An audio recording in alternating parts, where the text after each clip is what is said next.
All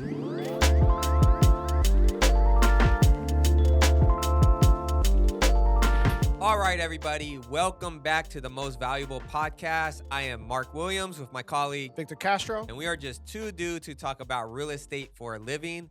And you know what? If you're listening to this, it was New Year's Day yesterday. So we are going to talk about your New Year's resolutions. And we're going to do it a little different this time. We're going to talk about some of our own personal resolutions first, and then we're going to dive in to the resolutions of our clients, specifically you, the potential buyer, and some of the obstacles some of our past clients had with obtaining this resolution and how we were able to help them overcome those obstacles and become a homeowner in the year that they wanted to become a homeowner. And for you, 2025 is that year to make the leap and to become a homeowner. So we'll start off with our own personal resolution. So Victor, why don't you start us off? 2024 is wrapping up. Maybe you can touch base on what your resolutions were for 2024. Were you able to accomplish them, or some of them, or none of them? And what are you looking forward to do in 2025? Well, before I start, Happy New Year to you, bro. Happy and New to Year's, everyone. man. Happy New Year to everyone. Yeah, man. Look, I am so excited for 2025. I am so ready to get this year running. I'm done with 2024, man. There was just so many things that happened in 2024 that and I think this is the same story for everyone. Like Yeah. just a lot of unforeseen things that happened in 2024, whether it was economics or economical financials, you name it. There's all kinds of things that happen. And so in 2024, for me, I could say I accomplished my goal, which was to get into the gym and create just, that schedule where I was never gonna like not go at least for, at least 2 times a week. Yeah, man, you've been killing it, dude. You look like a totally different person. Yeah. So I dropped like 25 pounds, and my goal is to actually increase, but in muscle Got mass, you. which Got you. increases your weight. So, Yeah. but anyway, so I accomplished that. For 2025 is let go of the procrastination, man. If I have something to do, I'm going to get it done. I like that. Sounds good as your business partner. That's good, dude. So what are some things what do you think when it comes to the goal of the getting rid of the procrastination? And look, we all procrastinate, man. Like it's something, it's like inbred in society. People wait to the last minute all the damn time. So what are some things you're going to put in place to maybe help you accomplish that goal? Or what are some things you think you need to put in place to be able to accomplish that goal? I think it's just schedule myself, not just monthly, weekly, and just get those things out of the way as soon as I can. And instead of having it build up to the point where it's a problem again, just be consistent Mhm. so that it doesn't become a problem. Gotcha. Whether it's doing the lawn right early in the week, so Yeah. it's not a problem 2 weeks later, a month Yeah. later. Things like that, where Gotcha. I'm just consistent and I have it on a schedule and I just get it done. That's good, man. You can definitely do it. When you put your mind to it, Victor, you be killing it. So I would just say advise, use your calendar. Yeah. I mean, we're busy people. Right. Especially you, man. You're super busy. You talk to 5 to 7 potential buyers a week. You're out in the field showing homes. You take time to spend with your family. So, I can see how stuff can get put on the back burner. But yeah, I would say just use your calendar, schedule that time, Yeah. get in that routine like you do with your workout, No, 100%. right? Yeah. So all those things you procrastinate, just get a routine on them. Well, yeah, you're right. What they say to build a good habit, it's like 21 days or something. 21 days to build a good habit. 21 days. And so January 23rd, you should be good. Cool. Right on, Victor. Thanks for sharing. I'll get into mine, for 2024, I would say as adults in America, these last 3 years, right? COVID was what, 2021? 2020. 2020. All right. These last 4 years have been insane, dude. We've gone through some crazy stuff. It's like we haven't had a chance to just be like, It's Just like one breathe. thing after another. One thing. World pandemic, tons of money pouring in, printed money pouring into the economy. You know, uh, political turmoil. The woke movement, Black Lives Matter, this war, that war, taxes. Oh my god, it's so much stuff, man. Like, I feel like I aged like 15 years over these past 4 years. So, Yeah. 2024, my goal for 2024 with everything that was going on was to maintain my workout routine, which I did. Um, and then to, try to grow our business. And I think 2024 was definitely a year of growth for us here at MVP Real Estate. There's some positive things, some negative things as well. And I feel right now we have a clear direction of where we want to go and what we want to do. So, my goal for 2025, my resolution is to execute and implement everything we had planned to do for MVP Real Estate in 2025 and Yes. 100% focused on that Yes. and let the chips fall where they may. Like, no regrets. Even if we lose money, which we won't, but even if we lose money, we just, I feel what we're about to uh, Implement. implement is gonna not only help us grow our business and put us a little bit in better financial situations for us and our family and our future, but be able to extend and deliver so much more service to so many more families than we already do help, right? So I'm excited for 2025. Enough of the talk. Let's just go out and do it. So, Execute, bro. yeah, man. Time to execute. And, I would say you probably hear that all the time, right? Oh, 2025. There's people that pay to go to seminars and get people to rah them to make, oh, 2025 is your year. At the end of the day, it comes down to you. And I think, like, you talking about the procrastination, that's like a self-reflection of, I'm the issue. I'm the issue. Yeah, definitely. And the only person that's going to be able to be the solution, if you're the issue, you have to be the solution. No one's gonna save me, bro. Or you. And I think that's the problem with society now at times is people think someone else is going to save them. It's survival of the fittest. It's like the Hunger Games out here. Not saying you have to kill people, right?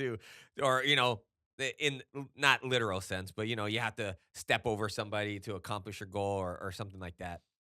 But you know, you have to depend on yourself, and it's cool to have a good support system that really does help. And if you don't have a support system, um, look for one, right? And that kind of wants to tie into, you know, becoming a homeowner. What we do, we help people buy homes. We help people sell homes, but we help people buy homes as well. It's kind of what we specialize in, right? We help more buyers than we do sellers. Plain and simple. And honestly, I enjoy both. I enjoy doing both. It's just a little bit extra special, I think, helping that first time buyer get the keys and accomplish that goal.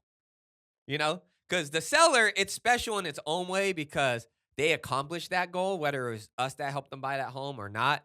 But they accomplished that first hurdle, so they understand the importance and significance of being a homeowner and now leveraging that property to do the next chapter in their life. But there's just something about helping that first time buyer like accomplish that goal. What do you think? Oh, I'm with you, man. 100%. The first time buyer doesn't know until they know. Like, and they're not gonna know the greatness or the importance of being a homeowner until they hit year 3, 4, maybe 5 of becoming a homeowner. It always happens. I get that text, I get that email or phone call from the client, and they're like, "Wow, bro, thank you so much for giving me the opportunity to become a homeowner because I thought it was gonna be like impossible." Like they didn't realize how big it was, like the equity they've made, Yeah. the you know how many doors they've opened from Yeah. becoming a homeowner. The neighbors you meet, your neighbors, like the other relationships you're building, Getting involved in the community. getting involved in the community. Mhm. There's just so much that happens when you're a homeowner versus when you're renting. Yeah. And you know, you kind of touch base on it, and I kind of want to dive into that first. You know, they don't you say it takes a couple years to kind Yes. of understand, and people kind of don't know the benefits. What are some, you know, especially yourself talking to so many clients on a weekly basis, what are some of, like, I want to say, obstacles or pushback that you hear potential buyers say or feel why they haven't become homeowners already, or what do they think they're struggling with in order to accomplish that goal? Because I talk to people, and it's like the family I just helped, you know, they felt it was never going to happen, and we made it happen. And it was nothing I didn't give them money. I didn't fix their credit. I wasn't paying, you know, I didn't all I did was provide my guidance and a clear path on to become a homeowner, and, you know, provide support and follow up and all the stuff that, as a what we get paid for, right? We get paid for our knowledge. As someone that is knowledgeable and knows what it takes, I provided that. But it was still them who put themselves in that position, right? And that's kind of what I always harped on. I harp on with my clients. You know, they thank us, but it's more about me thanking them, because all I'm doing is providing the knowledge and guidance on our proven process to make it happen. But they're the ones that had to put themselves in position, right? So, what are some things that you hear, Victor, that people like feel they're not in position? Like maybe some Oh roadblocks. man, the list can go on and on, from credit repair. Hmm. Oh, I have some collections I got to get rid of from my record before I can start this process. Um, I don't have enough money for my down payment. Yep. What what can I do to save more money for my down payment, Victor? Are there any down payment assistance programs and that can help me? And I always tell them, if you can save the amount of money that you can within 2 months, versus using these programs, do that instead. Yep. So like you just touched base, like we have to guide them, Yeah. and it's going to depend on every single scenario. Every single scenario is different. Um, Another one might be, they're being like misinformed from maybe another family member. I think that's huge, That's man. that's probably the Let's biggest dive one. into that. Let's dive into that, because I think you're right, man. That is I feel that is the biggest roadblock in all of home buying, is people being misinformed by people they trust. And I'm not knocking the people that you trust, because they have the good intentions for you, you know, hopefully, right? Hey, Yeah, I know. I you know. know. Well, we're going to keep it positive. It's 2025. We're going to keep it positive. Okay. If you got some people that are negative, you need to get them out your circle. You know, send them a Christmas card, you know, wish them the best, but get some new people in your circle that want to see you win. But you know, for the most part, you know, it may be like your parents, right? You know, let's just say you're in your 30s, right? You're 30 or 28 to 35. You know, your parents may be in their mid 50s, mid 60s.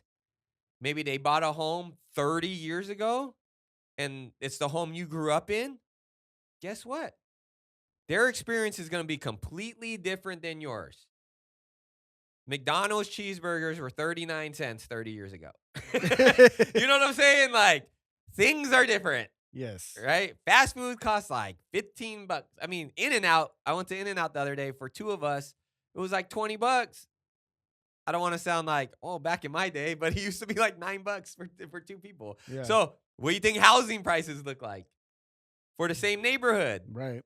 You know, yes, they have your good intentions by saying, hey, that's expensive. Yeah, well, unless they want to sell you their home for what they bought it for, you know, like, they're not the expert, And they probably won't. and they won't, you know, and they won't. You know what I'm saying? Or the way the loan products work, the way how to get qualified is totally different. In my lifetime, I've seen it switch from a signature to basically having to provide every single document under the sun, right? So, I mean, in the short span of 4 years, we've seen affordability take a great shift from everyone can get qualified because rates are so low and things are going in people's favors and money's coming into high levels of unemployment and rates at an all-time high over the last 20 something years and affordability at an all-time low. You know what I'm saying? Like, shifts happen. I didn't say the S word. I said shifts happen. And you got to know who to get the right information from. Yeah, no. It, look, even like your friends, it doesn't even have to be Yeah, yeah. a family member. It could be a friend, it could be a coworker. Just if you feel like you don't know if the information you're receiving from them is accurate, reach out to a professional that does it every single day. S- That's probably the best thing you could do for yourself. Yeah, and when you reach out, do me a favor. If you're listening to this and you're a potential buyer and you want to make home ownership a goal in 2025, I'm going to give you some other roadblocks. And we're going to keep it on misinformation. It's the availability of information at our fingertips. Stop googling stuff, Oh my god. right? Once you start talking about this, it's going to start popping up on your social media feeds. You're going to see ads from lenders and agents and realtors and all this crazy stuff. And a lot of it without context is misinformation. I'm not saying they're not giving good information. It just depends on the situation, right? Like I'm helping a client right now and they reached out to me and they, in the area, their number one desired spot. Is it in their budget? Yes. But for what their budget is and what you get is not what they want, right? We're looking at fixer uppers that are barely livable for over $1 million. It's crazy. The Bay Area is crazy. If you're listening to this in a different state, it's crazy out here. Mm. And they reached out to me the other day and were asking about like, oh, I heard something about I can use a bridge loan to do this, and I'm like, whoa. A bridge loan is when you already own a house and you're leveraging the equity from that house before you sell it to purchase the next house, and then you have about 12 months to sell the original property before you have to make a payment. It bridges the gap, right? I'm like, no, you're more along of a hard money loan, which is mainly for investors. Doesn't mean you can't get it, but you're gonna have to set up an LLC. You're gonna have to have a business plan. There's more steps to it, right? And it's expensive. And are you really gonna flip the home? Like, you're not making a profit. At the end of the day, you might be in that neighborhood for what it would cost us to just find one that was already fixed up. But when you listen to the internet, they're telling you everything is possible. Use this, use that, right? So uh, like you said, pick up that phone, pull us up on Google, MVP Real Estate. Give us an email, give us a call, reach out to us directly on our DMs, and we'll answer those questions for you. Yeah. No, I to your point, I just saw something on TikTok the other day. The guy's not a real estate agent; he's a financial planner, and I'm sure he has a lot of, good information for people out there that are looking to increase their wealth, but it has no weight when it comes to real estate. Like he was saying, don't buy a house in 2025 until rates fall. It's like, okay, you know how much people are gonna cost themselves money if they listen to that guy? They're gonna case of let's keep it on this guy I was just talking about. I love my client. I hope you're listening. We're gonna get you that home. We're very close. Man, we might already be in contract when you listen to this. But we wrote an offer the other night on a neighborhood. And like I said, it's within the budget. Great neighborhood, beautiful home. And his concern, it's a rightful concern, is he doesn't want to overspend on the home. Totally understand, right? We are in a position right now where you shouldn't have to aggressively overpay on a property. Unless it's a property that everybody wants and it's like the unicorn in the housing market right now. But for the most part, you should be, I don't want to say get a deal, but the negotiation should be a little bit easier, I would say, as far as trying to come to terms with the price and work. Like sellers are more willing to work with buyers. Don't you agree? Absolutely. Okay, Absolutely. cool. So this home, we were gonna there's an offer on it. So we're trying to compete with somebody. And I was given the advice that the current offer is above asking. So I ran the comparable homes and I gave him what I think the home is worth. At the end of the day, it's whatever they're comfortable writing the offer. But I gave my professional recommendation. So we wrote the offer up and submitted. But his pushback was, why am I offering over asking? Great question. So I explained kind of how we do things as far as like trying to attract more buyers, la la la la la. He's like, well, it's been on the market for almost 2 months. So obviously it hasn't worked. I was like, well, there's more to it, right? Obviously, they haven't accepted anything less than what they're offering because otherwise it would be sold already. So, there's more to that. Then I said, you know what? Let me explain to you what happens when people wait. So I pulled up sales in that neighborhood in 21 and 22. What was going on in 2021, 2022, Victor? COVID. And what was interest rates at during that time? Rates that we will never see ever again, probably in our lifetime. I hope we do, but yeah, probably Yes. not. I mean, we had people getting rates in the twos, Right. right? On average, just say 3%. Yes. Like that's like an average, was like 3%. These homes, I pulled up same size, same amount of bedrooms, same amount of bathrooms on the same block. The homes sold on average for $250,000 more than what this currently one was listed with. And then what people don't know is we can pull up past sales and we can see how many offers are on the home. 14 offers, 18 offers, 12 offers, 8 offers. There was never one that was one offer. So people were competing with each other and spending. So the house directly across the street sold for 1.1 million. 400 grand more or 300 grand more than this one is asking 2 years ago. So so the question to your client is he really overspending on something that he's going over asking $10,000, $15,000? Are you really overspending on something like that? But the thing is that person across the street that spent $1.1 million at a 2% interest rate, their payment is probably going to be the same as his spending $800,000. Yeah. Because his interest rate is higher, right? But what happens when the interest rate shifts? Who got the better deal? The person who paid less for the home at a higher rate can always refinance. Yes. The person that pays for the higher price with the lower rate will never be able to refinance. Like honestly, that those people are stuck in that rate and forever. Are probably stuck with that home because the homes in the area are now selling for a couple $100 grand less.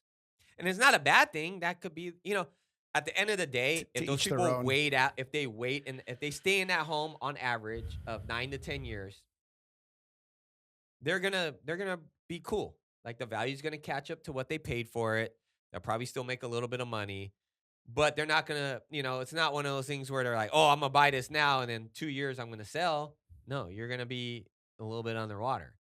And it's the same thing. Like, hopefully our listeners they listen to other stuff, other podcasts, other financial stuff. It's almost like the cryptocurrency craze, right? Once you hear about it, it's too late. But people still spend and they lose money. It's the same thing with housing. Once you hear about everyone trying to buy, it's too late. Yep.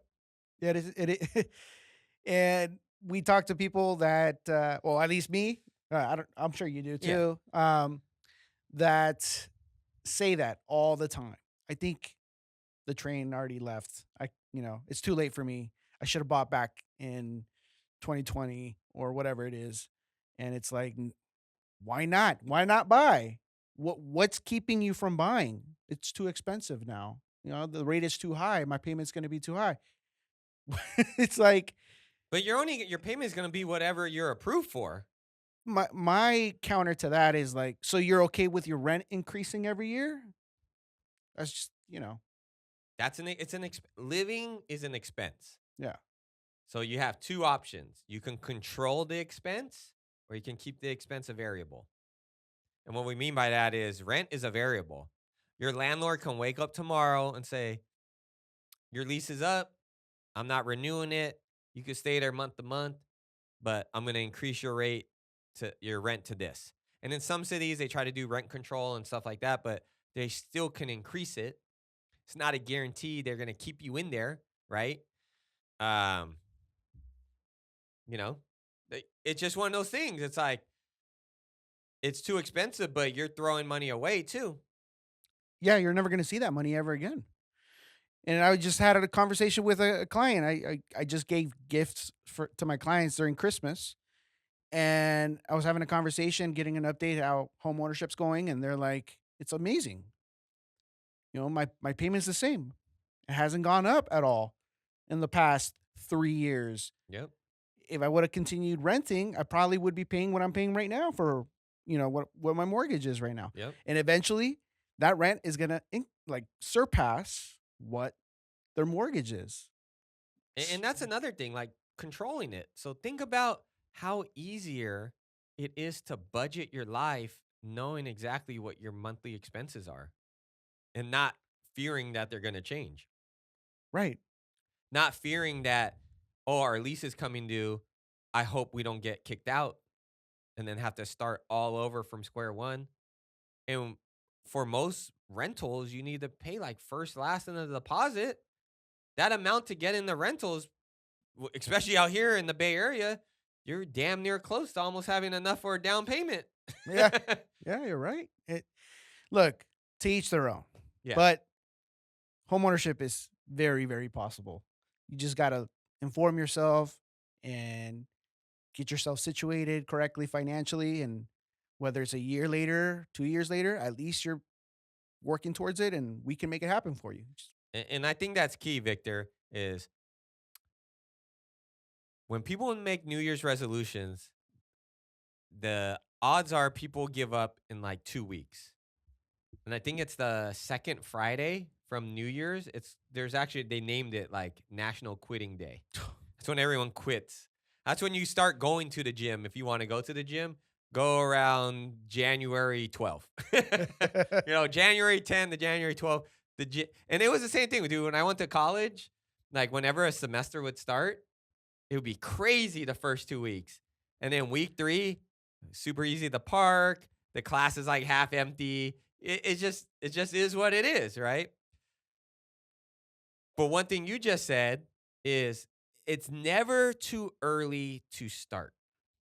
And that doesn't mean when you talk to somebody, when you reach out to Victor or I, you're not going to go buy a house tomorrow.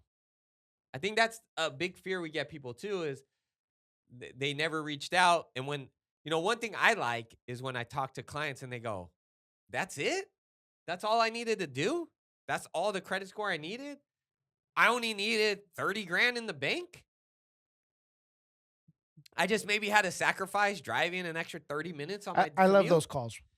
Oh, I didn't know it was like that. I thought I was going to have to have like 20%, and I thought my credit needed to be like close to 800. And I didn't know Bart went out to Concord. Like stuff like that, dude. And it's just like, yeah. The thing is, and they go, man, I should have done this earlier. Yeah, you should have. Like, reach out. Like, it's never too early to inform yourself. No. In anything. Mm-mm. Like if you're getting I had eye surgery, I had LASIK surgery 2 years ago. And my buddy had it and he gave me the information. I did my research to the place. I went and got an exam and I scheduled it in the future when I knew I would have the money to do it, but it wasn't too early to start. No. And guess what? I locked in that price too, right? It saved me like $1,000. But I knew what I was getting. I did my information. I knew what I was getting into. It's just anything like inform yourself with the right information from the right people, and then build your plan. Whether it's a 3 month plan, a 1 year plan, it's something. The sooner you inform yourself, the sooner you have your game plan. And I know as real estate agents, you'll see, oh, make 2025 your year. Reach out to me to do your game plan. We really are trying to reach out to you to do a game plan. And there's those out there that have experience with all sorts of situations, and based on that initial consultation, we'll know how to steer you in the right direction and then provide that guidance to you until it is accomplished. Until you don't want us to provide that guidance. Right. Just inform yourself. If 2025, you have it in your head, in your mind to buy a home, whether it's in 2026 or 2027, make 2025 the year that you inform yourself at least. You might be surprised. You might end up buying in 2025 instead of 2026 or 2027. Yeah, man. So we went over, your circle, making sure you have the right people in your corner as far as they have your best interest, but they also know what they're talking about. And that led us into making sure you're getting the right information from the right sources. Any other roadblocks that you think we need to cover before maybe we can go into some solutions to those roadblocks? I mean, the most important one we really just made it a point is just inform yourself. Yeah, I agree. Because look, at the end of the day, you have debt, but do you have to pay all your debt to buy a home? You don't know. But if you inform yourself, we can tell you what debt has to be paid off and what has doesn't have to be paid Yep. off. You might have bad credit, but it might only take you 2 months to fix it. You're thinking it might take a year to fix it. You might not have enough money for your down payment when there's a program that me and Mark know about that you can take advantage to get into a home. I mean, Yeah, man. I mean that, and I think all of the roadblocks all come down to what you just said: information and informing yourself correctly, right? Now, some of the solutions: informing yourself correctly, right? But I would say the number one solution is making it a priority. Because if it's not a priority to you, it's not going to be a priority to me or Victor, and we're going to make sure that those that reach out to us, that it's a priority to make this happen, they're going to be at the top of our list, right? And I hear that all the time, like, oh, like my agent never followed up or something like that. And yes, look, there's some agents out there that don't do their due diligence, but sometimes you got to really sit back and reflect. Were you the reason why they didn't follow up? Take ownership. Why were you the did they try to follow up with you and you kept pushing them to the side? did you And then answer they your stopped phone? they stopped calling you? Well, guess what? We don't get we do this for a living. We have to make sure that our time is profitable. And those that it's a priority to buy a home, they get pushed to the front of the line. I mean, it's simple as that. Keeping it real, man. Yeah. And like doesn't mean that someone that's trying to buy a home 2 years from now is not front of the line. Because I'll talk to you every day if you want me to. Right? Yeah. I'll send you a text every morning. Check your credit. What are you doing? You staying to your plan? Whatever that game plan. It never gets that extreme, but whatever Yeah. that game plan is, I'm there. Like we're there. Right. And to your point, a lot of these hurdles, yes, sometimes you dig yourself a hole, whether it's financially or credit wise or whatnot, but everything can be fixed, bro. Everything can be fixed. And the longer you let it fester and you let it grow and you let it snowball, it becomes that much difficult to the point where a lot of people are like, I'm over it. It is what it is. This is my life. I'll never be a homeowner. I'll just rent whatever. You know, when it really would have just took like 15 minutes to talk to us, be fully transparent, don't hide anything, right? You don't go to the doctor and hide how you feel. Like, you gotta look at us in that way. And we give you a diagnosis, and then the next step could be, oh, you're not too bad. Let's run that application. Let's see where you really are, and then we can really, really lock in that game plan. Right. Yeah. But It's I mean, it's as simple as that, really. It's as simple as that. Yeah. It's definitely as simple as that. So let's wrap this one up. Happy New Year's to everybody. We appreciate you guys in 2024. For those that listen to our podcast, please share it, like, and subscribe. We would love to spread our message to more and more people. And we're doing everything that we can to ensure that happens. But it doesn't hurt and it doesn't cost you anything to share that link to our podcast or to our YouTube.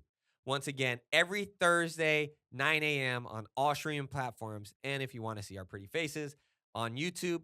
And with that, Victor, let's wish everybody a happy New Year's. And we look forward to winning with you.